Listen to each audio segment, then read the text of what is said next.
O Tribunal Superior Eleitoral vai retomar o julgamento da chapa Dilma Temer na semana que vem. A contagem regressiva para o julgamento da chapa Dilma Temer já começou. Falta pouco mais de uma semana para o Tribunal Superior Eleitoral retomar o assunto.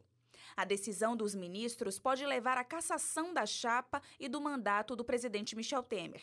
A acusação é por abuso de poder econômico e político nas campanhas de 2014. Em meio ao cenário incerto, a expectativa do governo é de permanecer até o fim do mandato. Mas agora, com o julgamento do TSE, existe também a possibilidade de que a cadeira presidencial fique vazia, com a cassação da chapa.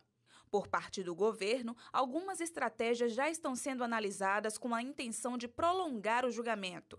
Alguns analistas políticos alegam que a ideia do governo é entrar com um pedido de vistas do processo para um ministro do STF, mas só para fazer a indicação, o prazo máximo é de 3 meses. Fernando Neisser é especialista em direito eleitoral. Ele explica que, juridicamente, o julgamento da chapa não tem ligação nenhuma com as delações da JPS, mas que, indiretamente, a decisão do TSE pode ser influenciada pelas denúncias. As provas que estão sendo produzidas agora, que estão surgindo, não são nem provas ainda, porque não existe um processo, são elementos, existe apenas inquérito, que é uma investigação policial, não estão no processo do TSE e não virão ao processo do TSE. O processo do TSE já está fechada a sua fase de produção de provas com aquilo que foi amealhado, aquilo que foi trazido ao longo de mais de 2 anos de investigações conduzidas pelo ministro Herman Benjamin. Mas os ministros do TSE são seres humanos. É natural que eles também se influenciam pelo clima político do país e, eventualmente, na dúvida diante da segurança para obter uma condenação, analisando as provas, é claro que um cenário negativo para o presidente, um cenário de falta de apoio, pode acabar influenciando algum ministro que tivesse na dúvida, eventualmente a pender pela condenação.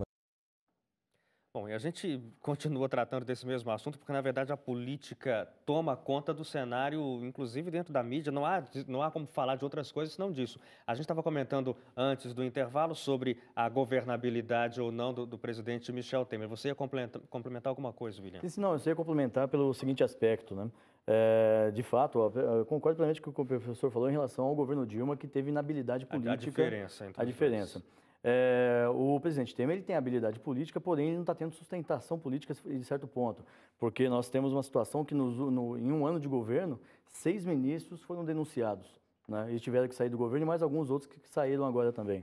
E também tem uma situação do aspecto econômico, né? Porque na semana passada, a informação de alguns dados econômicos positivos. Queda de taxa de juros, mas se a gente for analisar a essência, é decorrente de um processo da PEC dos gastos que já está garantido o pagamento para juros da dívida, então isso restringe a questão do orçamento também, que não vai ser desvinculado nada do que é de pagamento de juros da dívida.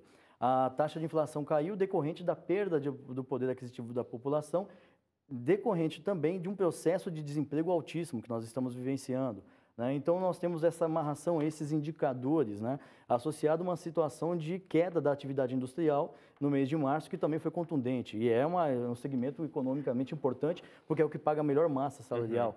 Então, analisando os dados econômicos, à primeira vista, parece positivo, mas quando analisamos a qualidade desses dados, são questões totalmente questionáveis.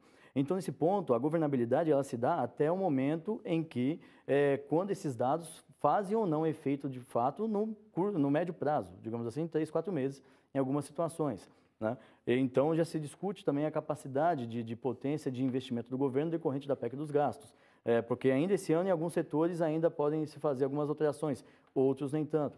Então, ao meu ver, a governabilidade ela é questionável, né, decorrente dessa situação das denúncias. Obviamente, como bem falou o professor, a denúncia no tocante ao que fala que estava sendo pago os R$500 mil a pedido do presidente Michel Temer, de fato, isso aí é uma questão que já está colocada de lado.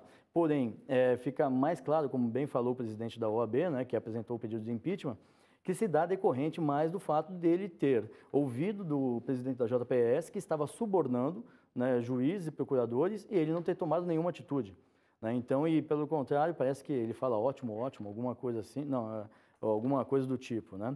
Então, essa questão da conivência. Então, se discute a questão da qualidade, né? Daqui a que ponto? A gente comentou, o presidente Temer, ele não morreu, digamos assim, mas ele está no aparelho, né? Na UTI, para poder desenvolver as suas atividades. E temos uma relação que ele tem uma sustentação do Congresso muito mais decorrente de uma relação fisiológica, de acordos políticos internos, do que, de fato, uma relação orgânica, que são projetos de qualidade que têm garantia de que vai tirar o país de uma situação de recessão. Então, sim, é totalmente questionável essa situação da qualidade da governabilidade. Agora, um dos elos que mantém a governabilidade ainda em andamento é a presença do PSDB. Quando surgiu o anúncio da delação, houve um burburinho dentro do partido, que é o que garante de verdade a força do governo hoje, né? O que mantém o PSDB unido a Temer ainda? O lastro, PMDB e DEM, tá? Antes de entrar nessa questão, até retomando um pouquinho do que o professor William falou, até nessa ideia de que haveria compra de procuradores ou juízes, o próprio Joesley depois acabou dizendo que ele estava blefando e tudo mais, e nisso o Temer disse, olha, é um falastrão, tá vendo? Se ele disse para mim, então eu nem levei a sério. Alguém vai falar, prevaricou, ouviu e ficou quieto. Sim. Tanto que do seu partido, um peronomútil, que é o Renan Calheiros, disse assim, olha, se eu tivesse escutado isso, daria voz de prisão, porque aí ele ficou corajoso e sério, naquele momento que é para enfraquecer quem já está enfraquecido. Porque político, quando vê alguém enfraquecido ali, ele vai querer... É uma categoria descredibilizada. Pois é, não, isso é fato, mas assim, então assim, até nisso...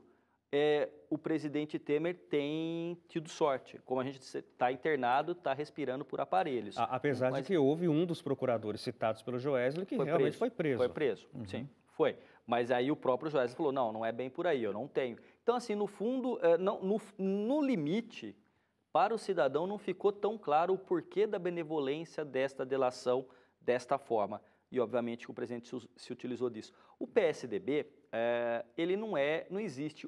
Como não existe um PMDB, como não existe um PT, não existe um PSDB, certo? O PSDB tem um cenário hoje de realmente uma força para pensar a sucessão de 2018. Quase chegou lá em 14, mas Aécio e Marina foram destruídos pela fábrica de narrativas petistas, que vendia um Brasil que dava certo na ilusão e a realidade era outra. Foram destruídos. Aécio perdeu. Dilma não governou, Temer assumiu, e eis que, dentro do PSDB, um prefeito ganha no primeiro turno em São Paulo, tendo maior visibilidade que o governador, que é o seu padrinho político, que lutou por ele nas prévias do partido.